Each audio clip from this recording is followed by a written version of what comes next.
അച്ഛാ ഇപ്പൊ നടക്കുന്ന ഈ US-Iran വാർ അതിന്റെ ആഫ്റ്റർ എഫക്ട്സ് ഈ ബിസിനസ്സുകാരെ എങ്ങനെയായിരിക്കും ബാധിക്കുന്നത് ശരിക്കും?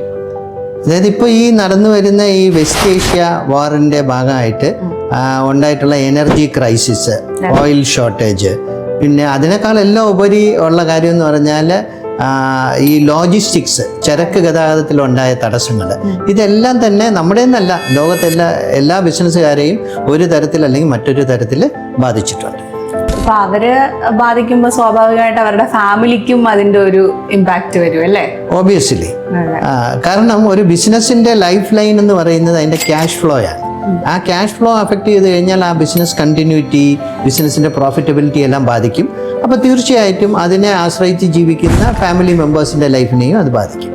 അപ്പോൾ ഈ ഇത്തരത്തിലുള്ള ബിസിനസ് റിസ്കുകളിൽ നിന്ന് അവരുടെ ഈ ഫാമിലിയെ ഒരു സേഫ് സോണിലോട്ട് ആക്കണമെങ്കിൽ അവർ എന്തായിരിക്കും ചെയ്യേണ്ടത്?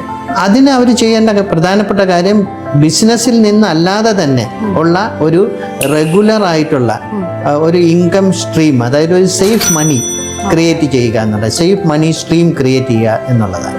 അപ്പൊ ഈ സേഫ് മണി സ്ട്രീം ക്രിയേറ്റ് ചെയ്യണമെങ്കിൽ എന്തൊക്കെയായിരിക്കും അവർ ചെയ്യേണ്ടത് ശരിക്കും? അതിനുവേണ്ടി അവർ ചെയ്യേണ്ടത് പലപ്പോഴും ഞാൻ കണ്ടുവരുന്നത് എങ്ങനെയാന്ന് പറഞ്ഞാൽ ഈ ബിസിനസ്സുകാർക്ക് ഒരു ഒബ്സഷൻ ഉണ്ട് ഇതിനോട്, ബിസിനസ്സിനോട് വീണ്ടും ചെയ്യാനായിട്ട്. അപ്പോൾ എല്ലാ കാലത്തും ബിസിനസ് ഒരുപോലെ നിൽക്കുമെന്ന് വിചാരിച്ച് അവർക്ക് ഉണ്ടാകുന്ന ബിസിനസ് പ്രോഫിറ്റ്സ് വീണ്ടും ബിസിനസ്സിൽ തന്നെ റീഇൻവെസ്റ്റ് ചെയ്യുക. അത് വേണ്ടെന്നല്ല ഞാൻ പറയുന്നത്, പക്ഷെ അത് പൂർണ്ണമായും റീഇൻവെസ്റ്റ് ചെയ്യാതെ അതിൻ്റെ ഒരു 20-25% എപ്പോഴും ഒരു സേഫ് ഇൻവെസ്റ്റ്മെന്റ്, അതായത് ഒരു ലൈഫ് ലോങ് റെഗുലർ ഇൻകം കിട്ടുന്ന സേഫ് ഇൻവെസ്റ്റ്മെന്റിലേക്ക് മാറ്റുക എന്നുള്ളതാണ് ഇത്തരം ഫൈനാൻഷ്യൽ ക്രൈസിസുകളെ നേരിടാൻ പറ്റുന്ന ഏറ്റവും നല്ല മാർഗം.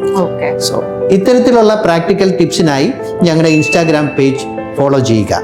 നിങ്ങൾക്ക് ഇതിനെക്കുറിച്ച് കൂടുതൽ അറിയണമെന്നുണ്ടെങ്കിൽ ഞങ്ങളുമായി ഒരു ഫ്രീ കൺസൾട്ടേഷൻ ബുക്ക് ചെയ്യുക. So till we meet again, take care.